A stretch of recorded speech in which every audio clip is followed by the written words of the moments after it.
Imagine this, you run a YouTube channel, you test products for a living, your PC is not just luxury, it's your entire business. And then one morning you wake up to a notification from eBay. Congratulations, your PC has been sold. 5 months ago I listed my PC on eBay and forgot about it. I assumed I'd take it down later.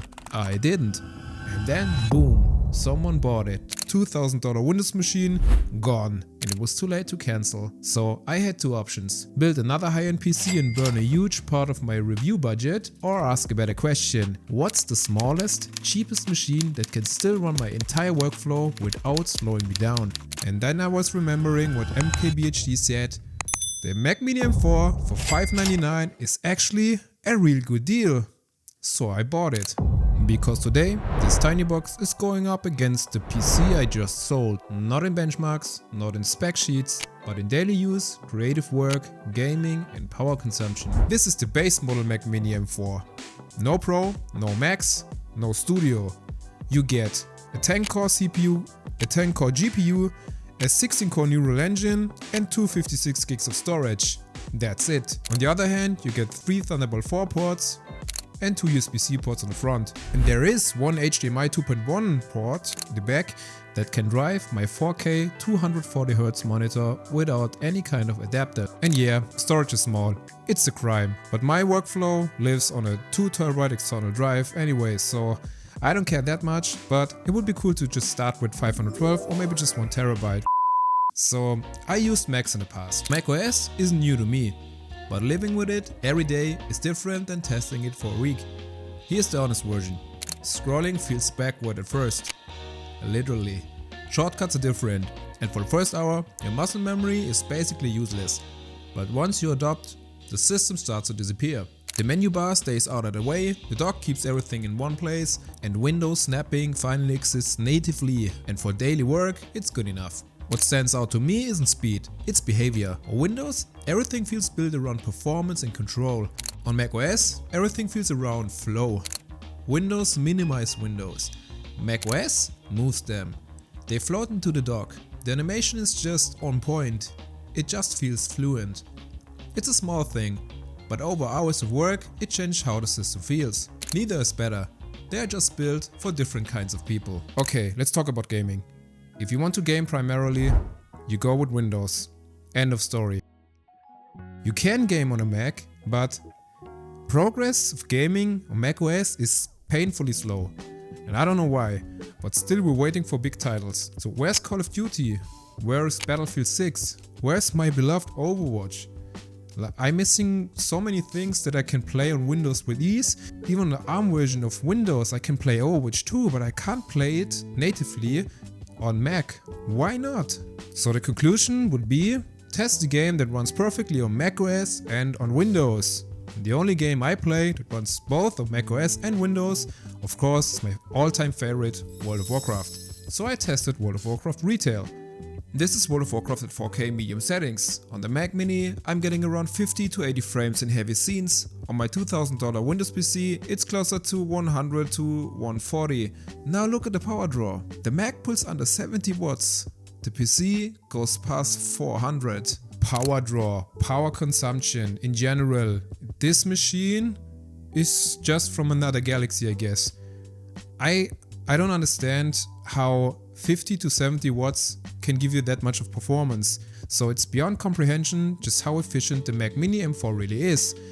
And I appreciate it. So okay, now let's talk about creative workflows. Let's talk about performance when it comes to creative workflows, because that's the reason why I bought this machine in the first place. I run a YouTube channel. I'm a commercial tech reviewer. I live on DaVinci Resolve just for YouTube, so I need performance to be on point when it comes to video editing. And let me say this, I was not disappointed. So let me break it down for you. I was assuming the Mac Mini would be much slower than my Windows PC in every kind of direction when it comes to creative workflows. Then I open up DaVinci Resolve. The first thing is I just noticed immediately the starting time is the same. And then I imported all of my 6K, 4K and SFX footage and everything at once. No problems at all. It took less than 2 seconds to import everything. Right after that, I could scrub through the timeline and everything was fluent. The Mac Mini was faster than my Windows PC.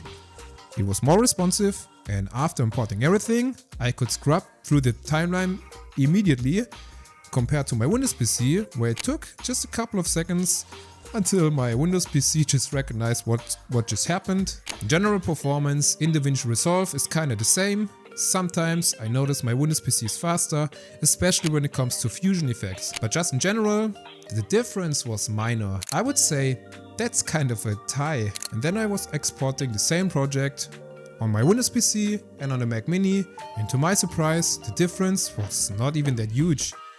My Windows PC finishes the export in 58 seconds, the Mac Mini takes 1 minute 55, so yes, the PC is faster. But this is a $600 machine pulling under 70 watts. The PC is $2,000 and can draw 400 or more. Apple doesn't always nail, but when they nail it hard, so don't get it mistaken. My Windows PC is still the faster machine, of course it is. It's a $2,000 Windows PC and I'm comparing it to the Mac Mini M4. But it's impressive how close they are when it comes to creative workflows. For me, it's definitely a win. As I do it when I commercially test my products, I give it an internal score. We call it from now on the Pagi Score. And on this one, the Mac Mini, we have a 97 out of 100. That's a must buy. And if I test a product that's a must buy, that is something. A must buy is really hard to hit, but the Mac Mini is perfect in any way except gaming. I didn't buy this Mac Mini to go back to macOS again. I bought it to survive a bad situation. But then I realized something. This product is not just a bridge for me. It replaced my $2,000 Windows PC. So who is the Mac Mini actually for? You are already in the Apple ecosystem, you care about creative workflows, you care about design and aesthetics, and you care about a plug-and-play solution that just works out of the box, and you don't prioritize gaming, the Mac Mini M4 is just for you. However, this is not for you if you're not into the Apple ecosystem and if you prioritize gaming. Because if you want to game, it's kinda obvious you have to go with Windows. If you care more about workflows and real life experience than just spec sheets, this channel is for you. I try to bring my experience as a commercial product tester in cinematic reviews like this. If you appreciate that, give me a follow. Did you switch from Windows to Mac? Or the other way around? Let me know in the comments down below. Thank you guys for watching the video as always. I'm Pagi and I see you in the next one. Bye.